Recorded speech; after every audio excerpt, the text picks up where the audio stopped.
Hi, everyone. Welcome to the It's All for Love podcast. I'm Cheryl Mazza, the healing dancer, your host.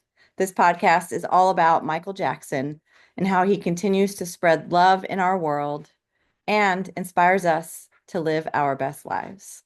Thank you so much for watching and or listening to this episode. But before we get to the episode, I have a few things that I want to tell you.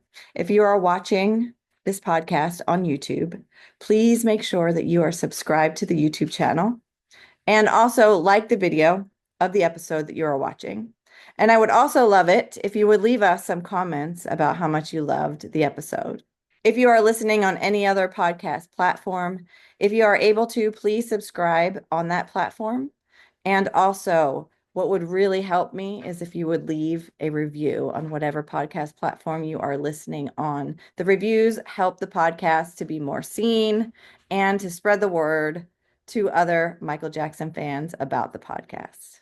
And as always, I am looking for guests to be on the podcast. So if you would like to be a guest on this podcast and tell your Michael Jackson story, I would absolutely love to chat with you. Make sure to check out the show notes and find the link to click on to schedule a coffee chat with me, or you can email me. The email address is also in the show notes. Thank you again for listening and or watching It's All for Love. Hi, everyone. Welcome to the It's All for Love podcast. I'm Cheryl Mazza, the healing dancer, your host. And today we have Regan Ellis, also known as Red Jackson from the YouTube channel Red Jackson Dance from Wales, UK. Red Hello. is an inspiring entertainment journalist. He is the host of the YouTube channel Red Jackson Dance, where for the past 5 years, he has been interviewing people who worked with Michael Jackson. He has since branched out to interview guests from movies, TV shows, etc., and report on events across Wales and Europe. He's hoping to one day cover a red carpet film premiere, which I saw that you put here. The Michael Jackson biopic would be I epic. hope Yes, so. it would. Yeah, I hope. it would. I could totally see you doing that. I wish. I wish. Yes, Gotta we get will some put that out there connections for first, but you. yeah, Yeah. we'll manifest it. Yes, we will. We will. We will manifest it. So welcome, Red, to the podcast. Thank you so much for having me on. It's exciting to be like the other side of the interview table. Yeah, no, I'm sure. And I'm excited to have you on. I love your podcast and Thank you. hearing all the stories, and you're great at that. So, I appreciate it. Thank you. yeah, you're welcome. Well, so tell me then, what is your Michael Jackson story? When did he discover you? How old was I? I was 10, I want to say. Yeah, I was 10.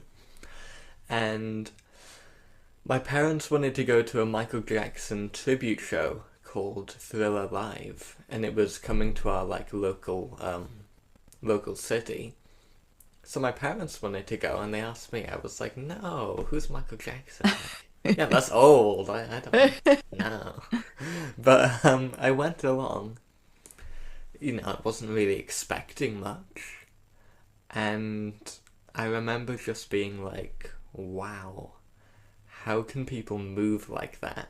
Seeing these dancers they were like replicating the Thriller video, the Smooth Criminal video, and just being like, how can they do that? So it was strange because I saw a tribute before I actually saw Michael Jackson. Mm-hmm. I mean, I'm sure when I was younger I probably saw a video somewhere, Right. but I hadn't really logged. So I went home after the show, and then for days afterwards it was on YouTube tutorials, how can I move like that? Right. Because I was just entranced. And then it was a matter then of going back and watching Michael, and then going into the dance, going into the music, the different tours. And from there, really, it started with the music and the dance, and from then on I just sort of explored all the kind of aspects of his life online. And then in 2020 I started an Instagram account where I was trying to dance sort of in Michael's style. Through that account I I got some like connections, like Travis Payne, Michael's choreographer, commented on one of my posts, that sort of thing. Um, and then I just sort of had this idea one day. I've always wanted to have a YouTube channel, but I had an idea of like, what if I interviewed people who worked with him because I want to know more about it. Hmm. Um, and I thought I've already got some connections through Instagram, and it was lockdown, so everybody's at home anyway. Right. Um, but I was quite shy. I was really shy, and I was like, nobody's gonna want to talk to like a 12-year-old. And I thought, but I didn't even have the confidence to do that. Right. And so I would write questions, email it to the person, and they would record themselves answering it. So I did that with like Stacey Walker, Michael's choreographer, a few tribute artists, and then I just did a couple of those and built it up, and then I was like, okay, I'm gonna try doing a video call, like a Zoom call interview. And my first ones are absolutely horrible. I can't watch them back. But I'm just really grateful to the people who gave me their time. Yeah. Um, and yeah, I fell in love with it. I was like, I just love hearing people's stories.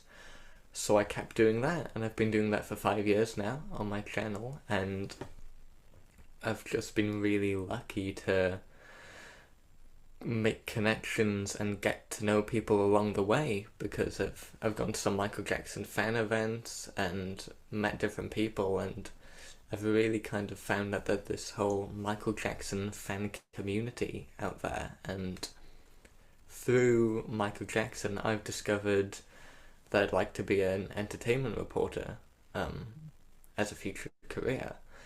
And so I wonder, like, if I hadn't seen that tribute show and seen Michael dancing on YouTube, would I have found this career? So, like, Right. I think everything happens for a reason, and yeah, I just think because of Michael Jackson, that sort of set me down this path, which has informed my decisions about what I want to study at school and what career I want to go down. And so, yeah, that's what I've been doing. I'm on YouTube, and now I've branched out to interviewing like film guests and TV show actors on another YouTube channel, and I'm just sort of pursuing that. But it all started with Michael Jackson. Wow. So amazing. I love that he like brought you kind of like your dream Mm. career, you know, and Yeah, that you're like right off the bat just following that, you know, following your yeah. heart. I think like with lockdown, a lot of people were doing their own little kind of projects and Yeah. things. So it was my hobby, and that's sort of turned into a, hopeful career now. Yeah. All because of Michael Jackson, and just hearing the stories like from people who knew him. Hmm. That's really special because like the more people I interview, it builds this kind of picture of who Michael Jackson was, Right. and like hearing these stories firsthand, I just feel really like grateful and honored that these people will that they trust me to do an interview and then for me to put it out there, because a lot of people who worked with him are quite like, some of them have had bad experiences in the past with interviews and because what the media did to Michael. Right. And so yeah, I just feel really grateful that people are willing to talk and share these stories, because I think it builds this picture of who Michael was, and we hear things that we don't really hear in the mainstream media about him. Right. So it's really interesting. Yeah. And I think it's important, you know, work that you do talking to those that have worked with him because that's like what the world needs to see, you know, Mm, is that side of him instead of what, you know, the media portrayed him as. It's exactly. so different, you know, like he had such a pure heart. And that's what the people need to know is Yeah, that that was Michael Jackson, you know, besides the entertainer that he was, the great entertainer that he was, you know. yeah, for sure. Do you ever have what I like to call Michael Jackson synchronicities where he shows up Synchronicities. like just magically in your life, you know, like you just like maybe not even thinking about him and then like all of a sudden he just out of the blue. Yeah. I my generation haven't really grown up with him, Hmm. so I've been kind of discovering him online and through books and stories and hearing like learning about the past. Hmm. So that's been really interesting, and because most of my generation, well, at least the people I know, Right. don't really listen to him or that type of music. Um, but yeah, then sometimes he just pops up. Like I've just come back from a trip to Florida. Um, I went to the university out there.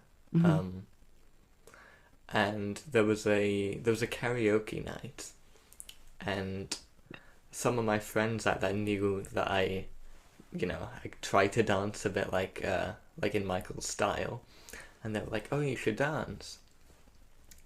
And I was like, "Oh, I don't know, if somebody happened to sing like Billie Jean or something, I would." But Yeah. I didn't expect that would happen because they were all singing like modern kind of Right. songs, and so I went out the room and I come back, and somebody is like up on the sort of up at the front, loading Billie Jean on their karaoke like machine, Yeah. and they had no idea about like what I'd said. I'd never spoken to them. Um, it was just coincidence. Yeah. Then all my friends were like, "Oh, you've got to go." So I went up and I was like, "Oh, do you mind if I dance?" And this guy was like, okay," like a bit confused. Then he starts singing Billie Jean, and I start trying to dance to it, and people start cheering, and like it was just so unexpected. Yeah. Like there's fun things like that, It just kind of Right. Michael Jackson pops up, and you're kind of reminded that he is really relevant, and his Right. music has absolutely stood the test of time, and there are people like in my generation who do listen to him and do enjoy his music. Yeah. Yeah. That's great. I love that story. You grew up with him though, right? I did. Yeah. Yeah. Awesome. Yeah. I was definitely I'm blessed to be able to have, you know, been on this earth while he was still here. So, Yeah, I can't imagine like the Michael mania and like the excitement when a new album would release. yeah. It's insane, like seeing videos of people fainting. It's I know. I know. I often like I never got to see him live. But I was almost like scared to go see him live because if I fainted, I would have been so mad that I missed it. I know. I feel so You bad for know? those people. It was like people, I don't know, like people fainted probably from like just from his energy, but Mm, also because it was probably so freaking hot because it was like everybody yeah. was just up against each other, you know. So I don't know how I would have fared in that. I would have been fighting for my life to stay. Yeah.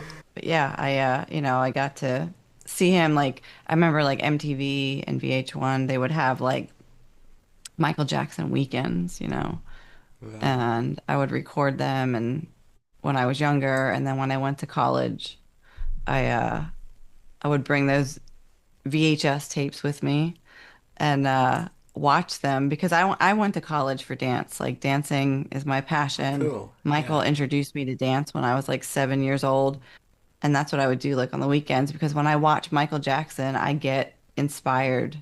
My creativity starts flowing, Mm, and then I get to like then it was like more like choreography and stuff for classes when I was in college. But yeah, it was great growing up with yeah. him. Yeah. That's awesome. Yeah. I mean, he was pretty old by the when I was young, but not old, but you know, Yeah. it Yeah. wasn't like I grew up from like the Jackson 5, so Yeah. I don't really like know much of that era. Like I still need to go back and like look at Yeah. like when he first started, I was more like I'm an 80s kid, Mm, so but more like the 90s is what stands out to me, like Dangerous and, all of that. Invincible, absolutely. early 2000s, like all of that. So, Yeah. yeah.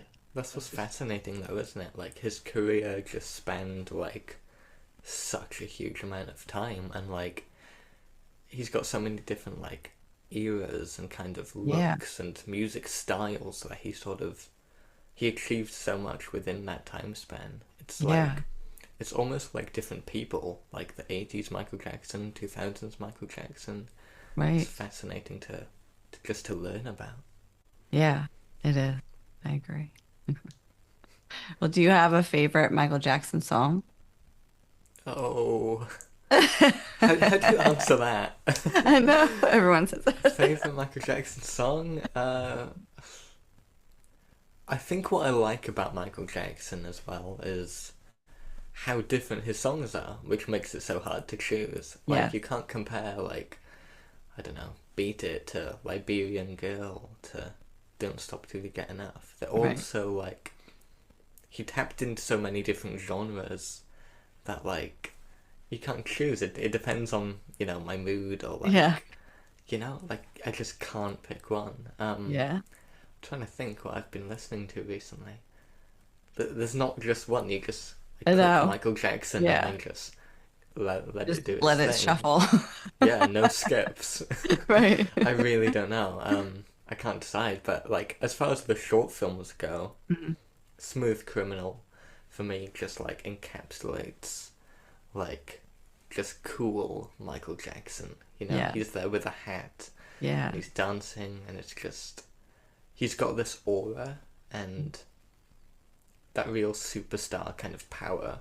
I yeah, really, really see that in Smooth Criminal, for sure. yeah, yeah. No, that's a great gangster Michael right there, you know. Yeah. How about you? Have you got a favorite song? I do, and I do agree. It depends on like your mood or like Yeah. maybe what, you're going through in life, that kind of thing. Mm. But my favorite is The Way You Make Me Feel, only because that brings me back to like childhood when I used to like pretend I Yeah. was that girl in the video and dance around the living room, walk around the Good living room choice. like he was chasing me. Yeah. So it brings me back to that time. Yeah. Yeah, but I also love like Keep the Faith. Mm. That's like always been a go-to if I'm going through like a hard time or something like that. Definitely. You know. I of course love all the greats, but I like to try to find ones that are like not as well known. Mm.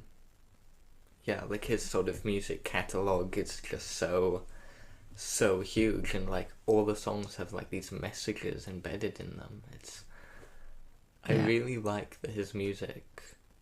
I mean, some of the songs are just about like love or dancing, but some of them really have a message to them, and I think like compared to a lot of the songs on the radio today, I really kind of I really kind of admire like that the craftsmanship and Hmm. the sort of the love, I guess, he Hmm. kind of put into all of his work. Yeah. Yeah, definitely. I mean, his music is it's not like any other. No, It's and very, timeless. yeah, and timeless. Like I always say, like even the stuff that he sang about, like Earth Song, They Don't Care About Us, like all that stuff is still relevant, today. So it's like, More than ever. yeah, yeah. And then of course, like Man in the Mirror and that stuff is just very inspiring to, look at yourself first before Mm. you, and that will make the change. So Yeah. it's so everything is definitely timeless. What do you want the world to know about Michael Jackson? I think just kind of listening to his music, like, I think the themes, like we just said, really kind of are more relevant now than ever in a lot of the songs, and yeah, I think more. It's difficult to say. I I know. think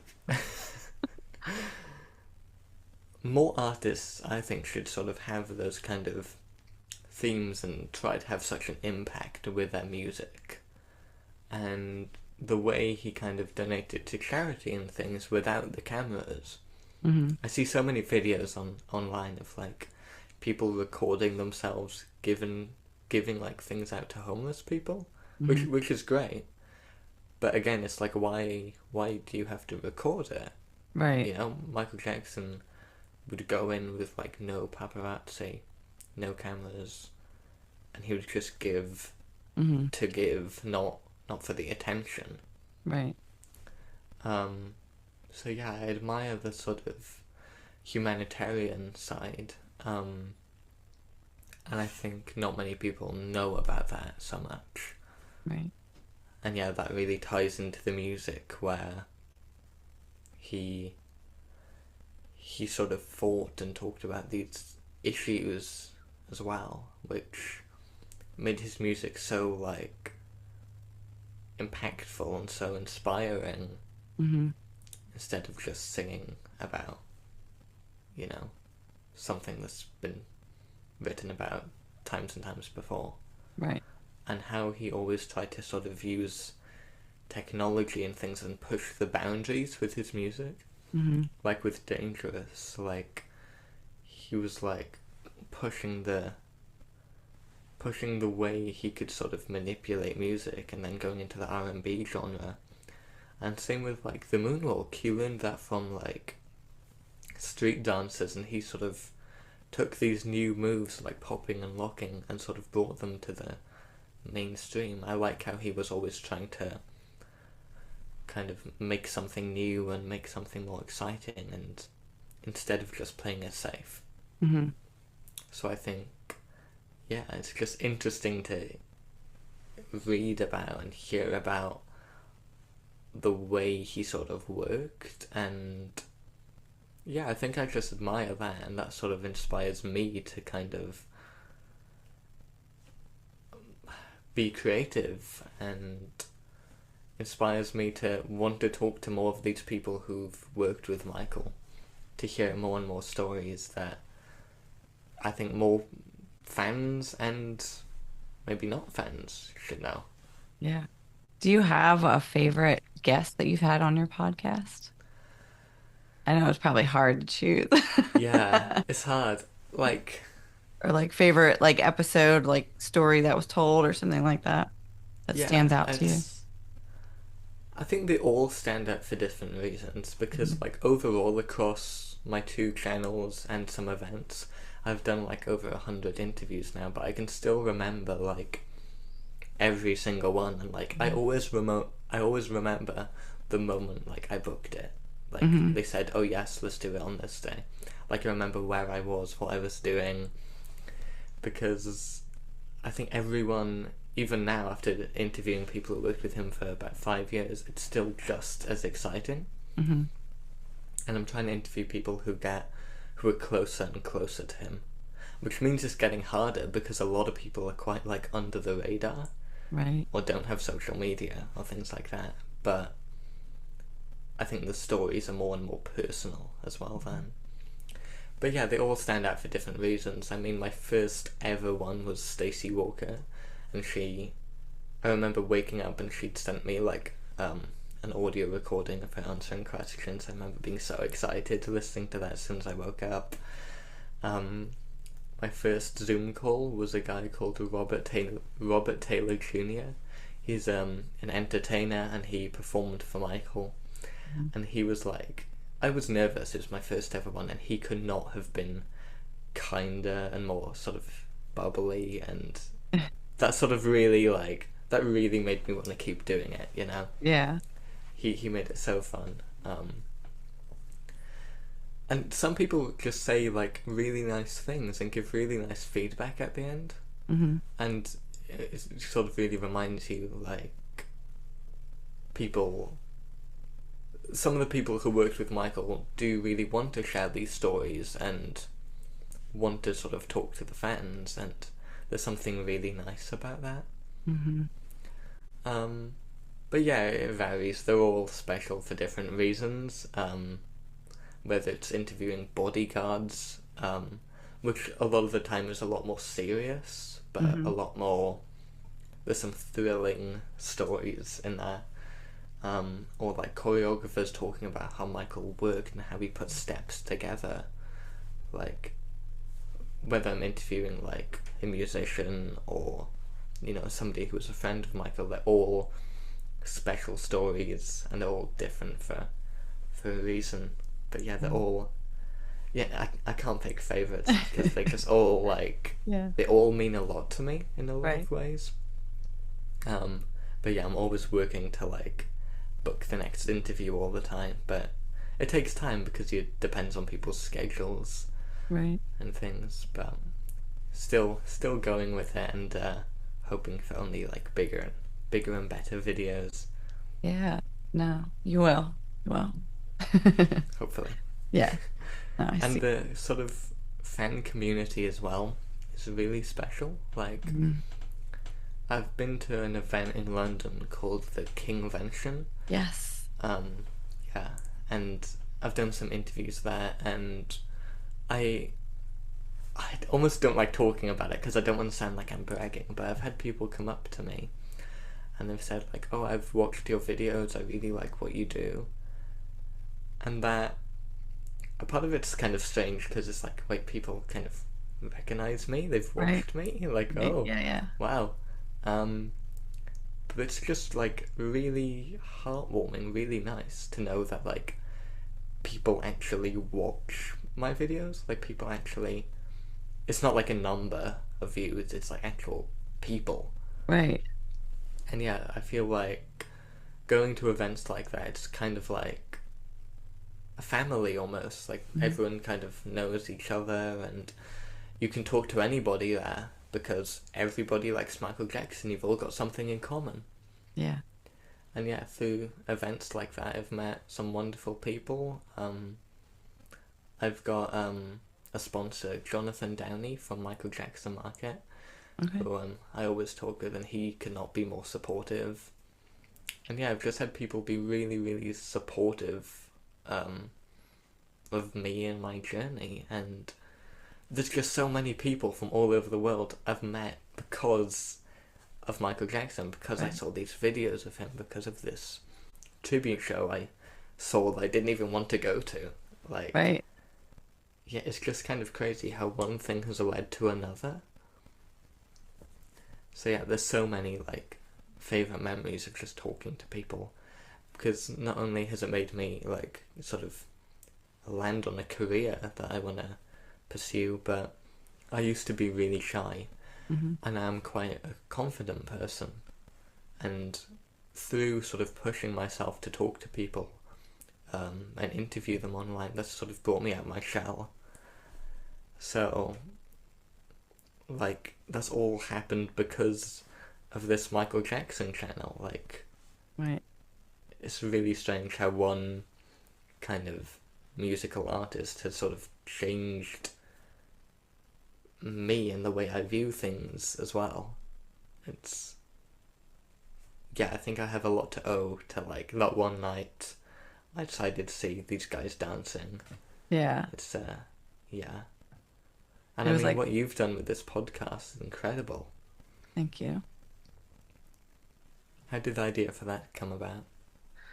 Um, well, a couple years ago, I went on what I like to call my Michael Jackson vacation. And I went to California with a bunch of other Michael Jackson fans.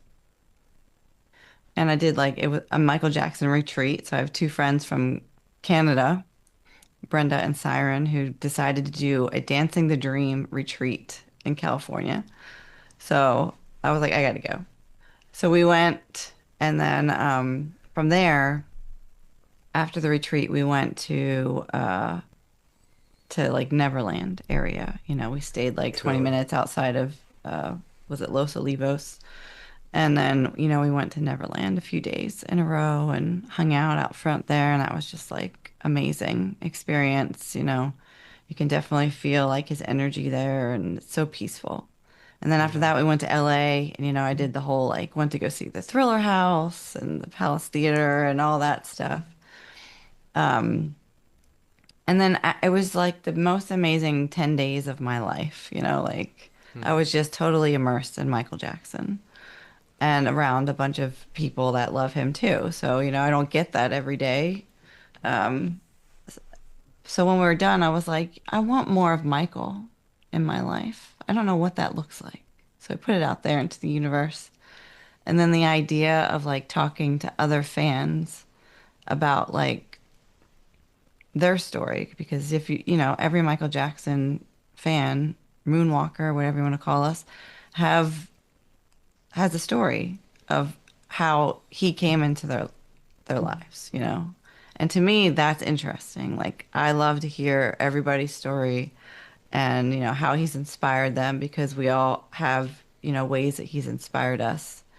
And it's all centered around how he's inspired us to become a better person and to like live more in our purpose and learn how to actually love because the whole community is so like loving and compassionate and it's like we continue that legacy of his of the loving, kind and compassionate person that he was and giving. So yeah. Wow. That's awesome. I really admire what you do because I think the fans make up that community, and I mean, there's so many fans out there, but to hear different stories from all over the world and have Yeah. them in one place as well on your podcast Yeah. it's really exciting to hear like the similarities and differences and how things align. Yeah. No, I love it. And it's become like my passion. Like that's why I don't mind getting up, 4 o'clock in the morning to do this interview at 5, like I just I wish I could do this all day, like Yeah. this is definitely like a love of mine, a passion of mine, and it's also my way of, I don't know, giving back to Michael in some way by sharing Hmm. his love with the world. Everyone talks about how much they love him, so It's incredible. yeah. I mean, is there anything else that you would like to talk about that you can think of? Anything else? I think, like I said, I'm just really grateful, and it's sort of nice to kind of reflect on how things have aligned and how one thing has led to another. And yeah, I'm just grateful that I've met the people I've met sort of on this journey through Michael Jackson. And like, even now talking to you, it's fascinating to hear like other fan stories, like Mm, even though we're like different generations, right. like have this thing in common. Like there's just something really exciting to me about how this shared interest can sort of bond so many different people together. So yeah, it's I've been a Michael Jackson fan now for 7 or 8 years, and no sign of stopping. Yeah. I'm still discovering more things and new things about his life. Like you said, I listen to more and I know more about like the later years, like 80s, 90s, and so like I'd love to go back and learn more about the Jackson 5 era. Right. But like you could go on forever just discovering new things about Michael and his craftsmanship and his artistry. And Yes. so yeah, I'm just sort of inspired by the way he worked and his creativity, and yeah, then also the message he put into his work. Yeah. But thank you so much for having me on and for everything you do. Yes. No, thank you. It's been great getting to know you more and hearing your story. Yeah, And for thank everyone you. watching or listening, make sure you check out Red Jackson's YouTube. We'll put that in the show notes. So this way you can get right to it. Thank you very much. Yeah, Yes. I've got an interview with Bill Whitfield, Michael Jackson's head of security and bodyguard, that came out a couple of weeks ago. So for now, that's the most recent one on there. Okay. But I'm always working towards sort of booking more. makes I'm always talking to people, but it depends on schedules. And so hopefully now the next few weeks I'll have something exciting coming out. But there's Sure. there's loads of videos on there. So Yeah. if anybody's interested, please consider checking it out. Yes, please do. Please do. Yes. Well, thank you again so much. Thank you. Yeah. It's a pleasure, and yeah, I love, it's hearing about your story as well, not just sharing mine. So yeah, I appreciate it. It means a lot. Yes. Well, everyone, thank you so much for listening. It's all for love, and we will see you next time. Bye. Bye.